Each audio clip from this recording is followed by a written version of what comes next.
You ask Tiger to calculate. This deals with finding the midpoint between 2 points.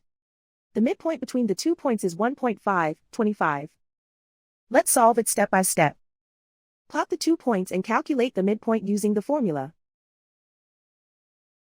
The coordinates of point 1 are, x1 equals -61, y1 equals 33. The coordinates of point 2 are, x2 equals 64, y2 equals 17.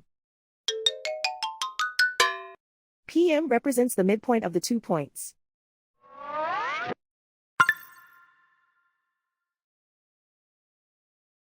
Use the x values in the midpoint formula to find the midpoints x.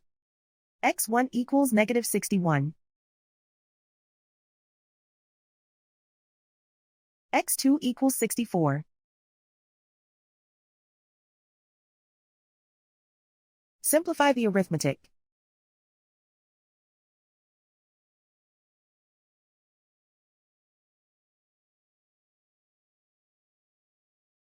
Use the y values in the midpoint formula to find the midpoints y.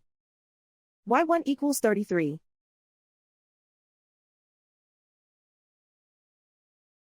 y2 equals 17.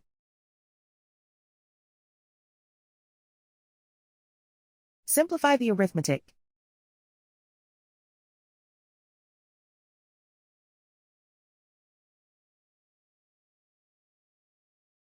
And so, the midpoint is 1.5, 25.